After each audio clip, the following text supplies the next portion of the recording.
menyampaikan bahwa untuk kegiatan kampanye itu agar efisien dan efektif dan juga berkualitas, yaitu mengedukasi masyarakat, mendidik masyarakat untuk memperkenalkan siapa peserta pemilu, apa visi misinya, yang dalam durasi waktu tidak terlalu panjang, sehingga kemudian semacam ada titik temu antara apa yang dirancang.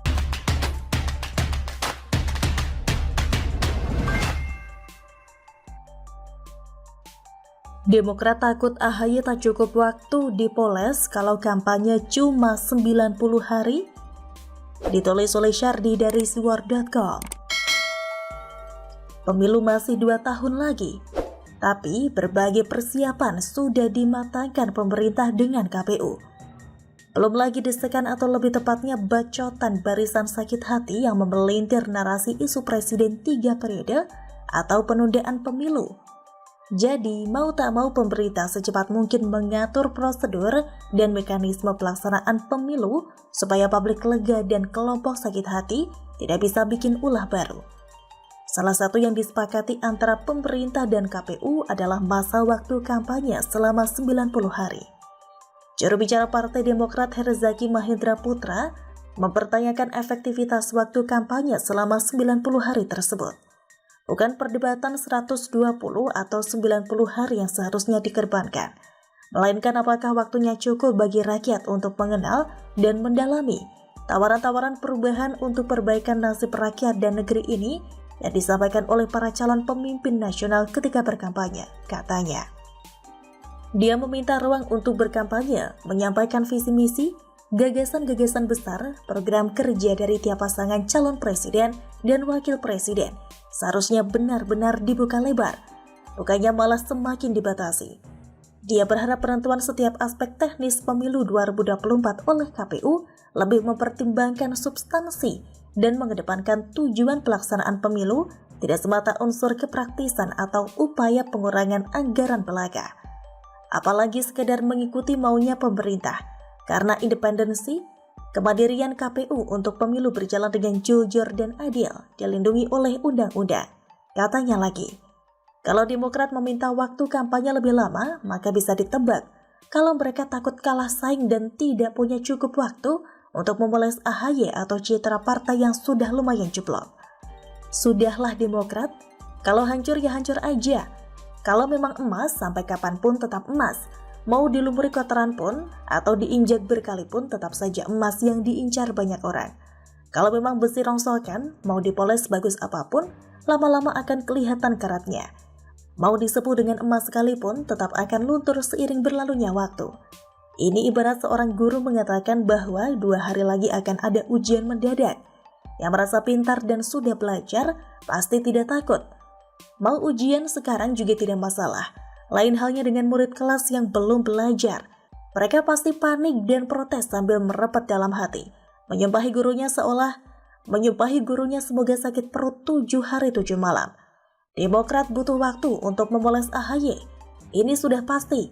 Tidak penting apakah AHY mau jadi capres atau cawapres. Yang penting adalah AHY terlihat seolah harus maju di pilpres apapun ceritanya. Menunggu 5 tahun lagi rasanya terlalu lama. Demokrat sudah kering kekuasaan selama 10 tahun. Post-power syndrome mulai menyelimuti mereka. Sekujur badan mulai gatal ingin duduk di kursi empuk nomor 1 di Indonesia, atau minimal kursi nomor 2. Mau 3 atau 4 bulan kampanye, rakyat sudah cukup mampu mengenal sosok yang nanti maju. Rata-rata dari tokoh yang terkenal dan aktif malang melintang di media sosial. Dan jangan remehkan netizen yang terkenal jago mengorek masa lalu dan latar belakang seseorang.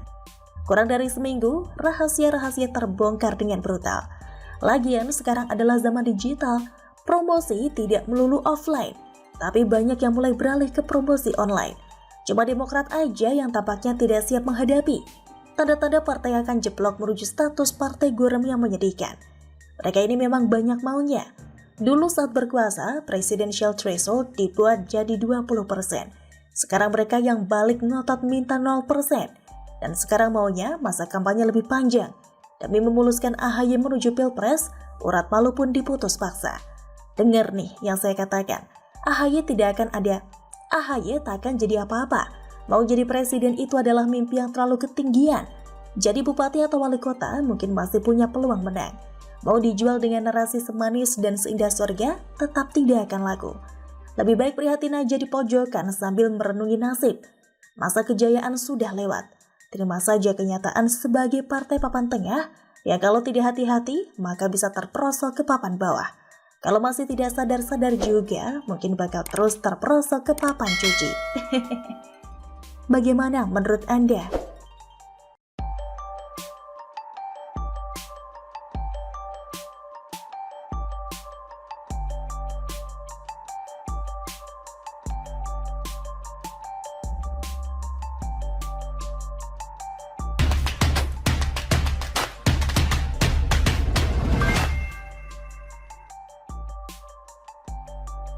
Genderang perang sudah ditabuh. Gerindra kini secara terang-terangan bongkar bobrok PKS.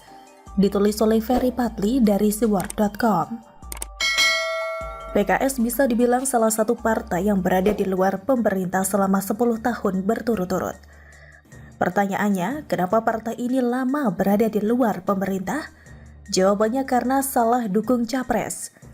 2 kali PKS mengusung Prabowo, 2 kali pula Ketua Umum Gerindra itu kalah. Selain itu, tentu karena partai pemenang pemilu sekaligus pengusung Jokowi, PDIP enggan berkoalisi dengan partai tersebut. PKS mau saja kadernya jadi Menteri Jokowi tapi ditolak oleh PDIP dengan berbagai alasan. Pertama, ideologi PKS dengan PDIP berbeda, bahkan bertolak belakang. PDIP jelas menerima siapapun yang ingin bergabung ke partainya tanpa memandang suku, agama, ras, atau sara. Sedangkan PKS yang beragama Konghucu jangan berharap bisa jadi kader partai ini, meskipun dia berintegritas dan berkualitas. Tapi Al-Huda, warga Pasaman Barat yang menodai anaknya 7 tahun berturut-turut bisa jadi caleg PKS karena faktor seiman. Kedua, PKS kerap memainkan isu sara untuk kepentingan politik. Seperti yang pernah diungkapkan oleh Yeni Wahid bahwa partai yang pernah dipimpin oleh Lutfi Hasan Ishak tersebutlah yang memulai penyerangan lawan politiknya pakai isu sara. Jadi selama PDIP berkuasa, selama itu pula PKS harus berada di luar pemerintahan. Lagi-lagi bukan karena PKS yang mau, tapi karena terpaksa. Dari sini juga dapat kita simpulkan bahwa PKS berada di luar pemerintahan tersebut bukan karena mereka setia sama Gerindra dan Prabowo, tapi karena tidak ada pilihan lain. Dan berdasarkan apa yang terjadi, Prabowo sangat menyadari hal ini. Lihat saja pelakuan Gerindra terhadap partai itu, sama sekali tidak menunjukkan kalau mereka berteman. Seperti yang terlihat pada pemilihan Wagub DKI yang ditinggalkan oleh Sandiaga Uno beberapa waktu yang lalu.